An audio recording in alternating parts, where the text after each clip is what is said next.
Hey guys, Wayne here. Today I'm going to be starting an experiment. Today I'm going to be experimenting with some chicken eggs to see if my rooster Elvis has matured enough to start fertilizing the eggs. I do know that he started crowing and I do know that he's been getting with his ladies, but I do not know yet whether or not he's fertile. So, the only way to do that is to put some eggs in the incubator and see what happens. Here's where the controversy is going to start, if there is one. I'm going to be putting 20 eggs in my incubator. Now, if he is not fertile, if these eggs have not been fertilized, 20 eggs will go to waste. Almost 24 eggs gone. Trash. That goes against everything I've said in previous videos. It goes against the homesteading lifestyle that you don't want to waste anything.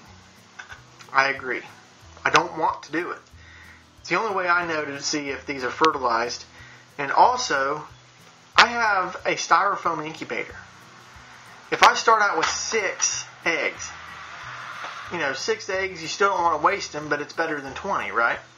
But if I start out with 6 and they are fertile, I've tied up my incubator for 21 days for 6 eggs. Styrofoam incubators, 50% hatch rate. Let's just say, because they're not that great. 50% hatch rate, and that means I've tied up my incubator for 21 days for 3 eggs. 2 of those will probably be roosters, if not all 3. So let's just say 2 of them are roosters. Tied up my incubator for 21 days for 2 roosters and 1 hen.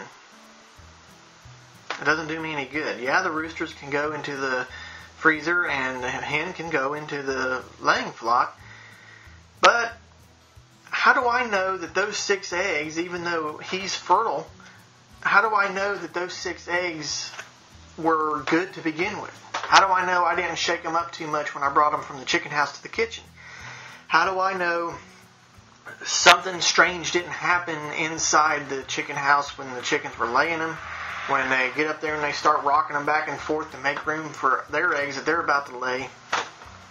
There's just too many intangibles here.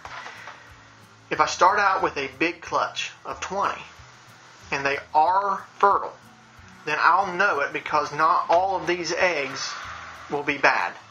Not all of these eggs have been shooken up. Not all of these eggs have been rocked back and forth. So I'll know it. The bigger the clutch, the more you have as far as knowing that they are good eggs. If I candle these and none of them have any signs of growth, then that tells me for sure that the rooster has just not matured. And then what I can do is chuck these after 7 or so days, but let's just say 7 days. I've tied up my incubator for 7 days, and then I can go find me some hatching eggs somewhere else. So anyway, that's my plan. I hope it makes sense. I feel like I've been rambling, but I hope that makes sense. Now, I'm going to show you these eggs here in a minute, but you'll notice something. You'll notice that these eggs, some of them, not all of them, have some chicken poop on them. And some of you may ask, well, why in the world would you not wash those off? Here's the reason. The reason I don't want to wash them is because these eggs have a protective coating on them, which is called a bloom. The mother hen does not wash that bloom off. They do not wash these eggs. When they get their clutch and they start laying, they lay them the way they are. That's what I want to try to replicate. I do not want to start washing these off and potentially causing any kind of harm. Try to be as gentle as possible with them, and you start scrubbing on them, and that protective bloom is there to protect it from soaking in bacteria, from different stuff like that. So, I know what you're thinking. Wayne, where in the world are you getting this crap? Where in the world are you coming up with this? Well, I've done a lot of research. This isn't my first rodeo when it comes to chickens. I've done this before, and I've had success. But I learned a lot from this book, Raising Chickens for Dummies. I'm a dummy, seemed to fit. This book will go through and it tells you everything. It tells you about incubating. It tells you about feeders. It tells you about butchering, about health issues, different breeds, what breeds produce better eggs, what breeds are winter hardy, what breeds are not so good in the Midwest where I'm at, what breeds are better in the West where it's hot and dry all the time. So it is an all-inclusive book. This is where I got that about the bloom. I have no reason not to trust him. It worked for me in the past. And of course, I have asked friends about, them incubating chickens, and most of them say, no, we don't wash them. Why would you do that? I don't even wash these eggs when I put them into the egg carton when they go into the refrigerator for me to eat. I just don't. I don't know. If you want to, go ahead, but I just don't do it. But anyway, I learned a lot from this. And I have had this book, I've read it from cover to cover, probably more than once. And I love it. I recommend it. It has helped me out tremendously. And it's an easy read. Now, I'm not the best reader in the world, but it's an easy read. It's got everything, basically. Well, anyway, what I'm going to do now is go ahead and show you the eggs, and then show you my incubator, and we'll go on from there. So as you can see, these are the eggs that I am going to put in the incubator. You can tell some of them have some chicken poop on them. This one here I really like. It's pretty big and nice and clean. So the only thing I need to do now is put these in the incubator, and that's what we're going to do right now. Okay, so what I've got here is the hova-bator 1602N incubator. It has been on for a couple days just so I can get the temperature right. And there's the wafer thermostat, which is not great, but it works for what it is. Now, I'm going to put a flashlight down here so you can see. I have an egg turner that I have had on as well.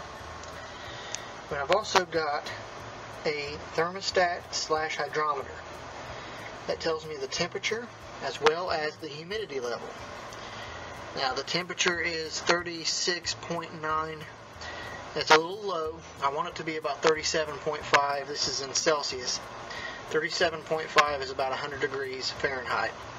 But when I put the eggs in there, they will heat up, which will heat up the inside a little more. So that's okay for now. I'll play with it if I have to. Once I put them in, I'll have a few hours for it to heat up, and then we'll check back on it. So the humidity level is 62%. That's great. You want it anywhere between 55 and 65% humidity. So what we're going to do now is we're going to open her up and go ahead and throw the eggs in. Okay, now obviously when I pull this top off, all that heat's going to escape. That is okay.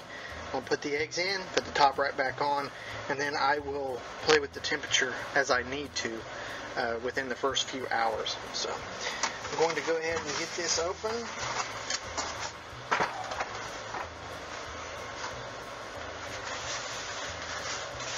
And we're going to go ahead and start putting the eggs in. Put them pointy side down. That's what I learned in my book.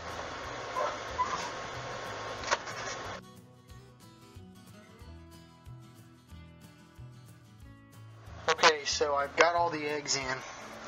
Let's see how much the temperature dropped. Temperature dropped to 35.0, and the humidity dropped down to 49%. So what I'm going to do is give this a few hours, and I would imagine that it'll go right back up to where it was. Give it time to heat back up and all that good stuff. So anyway, these are in, and we will check on them again in about 7 days to candle them, and hopefully we'll see some growth.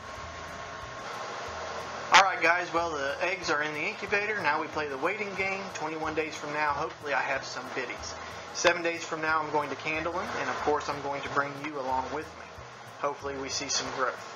Let me just say this though, on another note. I'm not an expert. I'm a dummy, which is why I bought the book. Do it your way.